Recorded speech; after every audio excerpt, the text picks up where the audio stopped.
suportahan mo na lang ako ng ilaw. Sige sir, check mo muna ang gusto sir. Before natin i-start. Okay na ba sa yan? Glock yan sir ha? Glock na color black yan. Tignan mo sa maliwanag sir.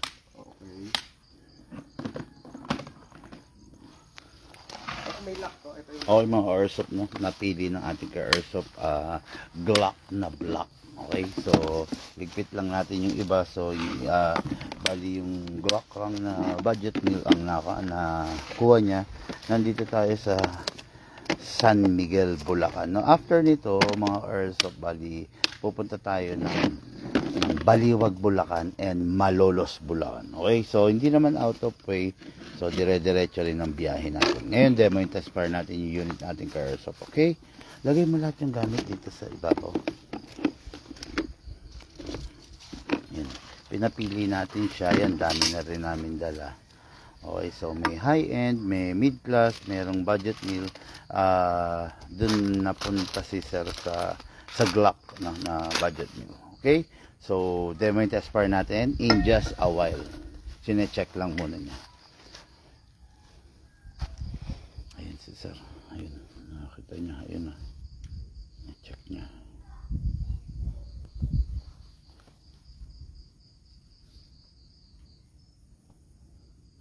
ano na to? Plastic siya? Ano bang material to?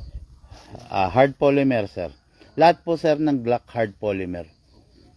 Wala naman pong Glock na full metal sir. Sige. Go na po. Okay. Start ka na sir ha. Pakita ko na, i-demo ko na sir. Sir, number 1, kailangan lagi may silicone oil. Okay. Hindi pwedeng walang oil yung unit. Okay? Hatakan natin magazine sir. So this is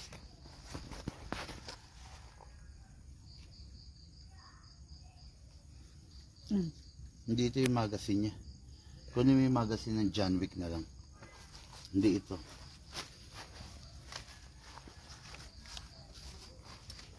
Oo. Baka hindi pumutok na mahusay kesa. May compatibility ng mga magazine. Actually sir, ako kasi kilala ko yung magazine. Kilala ko. Alam na kahit saan unit. Kahit anong unit yan. Basta nakita ko yung magazine. Kilala ko kaagad. Okay, ito yung magazine niya. Okay, ayan. Pansin mo. Dapat wala. Diba? Ayan. Sa tabi mo yan. Okay sir, magazine. Ang magazine sir, iwasan nating malalaglag. Pag nalaglag yung magazine sir, possible magkakaroon ng leak.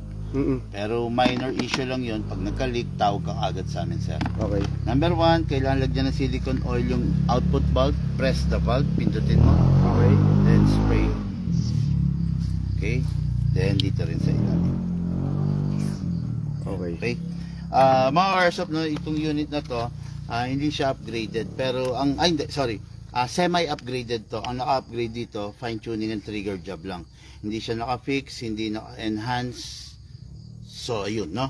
So number 2 na kailangan lagyan sir, sigla kasi sir, kaya ayaw kong ipakasa sa'yo kanina. Nauubos tong ibabaw. Dahil kumakayod dyan eh. Kaya kailangan sir lagyan natin ng oil. Okay. Okay, then kasa, ilak manually, ito yon. Okay. Okay, then sprayan natin sir yung nozzle. Yung nozzle sir yung kulay itim. Okay. Spray. Then release, hatak. Wag mong hatakin to sir. Mapupudpud kasi ito. Okay, okay. Wag mo hatakin pababa. Pag yan, hinatak mo, pinulbak mo, bababa tong kusa. Automatic, okay. Noted. Okay. Then, decock, sir. Okay? Ngayon, sir, ang airsoft natin, kasi ngayon malamig ang panahon. Actually, ayaw ng airsoft yung ganito. Ang gusto niya, sir, yung mainit. Okay. Under the sun, doon ka naglalaro yan, outdoor. Pero pag ganito, medyo mahina ang airsoft natin. Weak. Kumbaga, tulog yung gas. Pansinin mo, sir, ang lamig ng gas. Dapat to, medyo warm lang to, sir. Wag ganito Okay. So, sa paglalagay ng gas, sir, upside down. Okay. Hindi po pwedeng pahiga or patayo. Kailangan pataob, sakto mo, gitna mo. Wag mong iaayon yung angle ng magazine. Wag ganyan. Kailangan nakakontra, sir. Then press down. 1, 2. Naka-fine tuning to, naka-trigger job, matipid sa gas to. Pag warm yung gas natin, Okay. or room temperature. Pero dahil pag ganito, tulog siya, sir. Ngayon, maglagay tayong bala, sir. Ito tawag dito, sir, speed loader. Oo. Para mabilis ka makapag-load. Kung wala ka nito, isa-isa. Oo. Okay, hatak to. Then, iwasang mabitawan kasi, sir, baka mabasag itong maglip. Hatak. Then, put your right thumb here. Dito po ilalagay yung bala. Napansin nyo yung part na maluwang? Okay. Opo. Wag po dito, wag dito, wag dito, dito po. Okay? Ngayon, pump lang po, sir. Maximum round, sir, 27. Pero ang allowed lang is between 20 to 23 rounds para hindi masira yung spring. Okay. Pasok, sir. Kasa. Ready to fire, sir. Dali lang po. Kabila. Kabila. Sa kabila. Dito ito. Okay. Yan, para hindi against. Yan. Firing.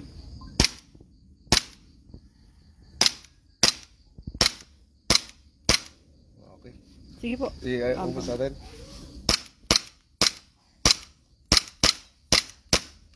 Open slide, sir, kasi wala nang bala. Next Okay. thing to do, sir, ikaw na, sir. Ay, hindi. Magazine mode first. Okay. Then, atake mo yung slide. Okay. Then, rest. Okay. Pindutin. Pindutin mo, sir. Yan. Then, pwede mo na ibalik yung magazine. Okay. Okay. So, yung unit, sir, lifetime warranty. Yung unit, during the gun ban, iwasan lang natin ibiyahe, dalhin, pag gun ban. Tapos, hanggat maaari, huwag tayong gagamit, sir, ng reuse na bala. Then, the compatible gas para dyan sa unit mo is number 12 only. Saan nakakabili nung ganyan pag ano? Pwede po sa amin, sir. Mag-request lang po kayo. Okay. Gano'n naman ano yan, katagal inaabot? Normally, sir, aabot yan ng 50 to 55 magazine kasi upgraded yan. Pag hindi upgraded, sir, 20 to 25 lang. Okay. Sige. Okay? Okay na, sir? Okay na, okay Sir, na. Sige. thank you po, sir. Sige. Thank you, sir. Thank you. Okay, payment. Magkano to lahat?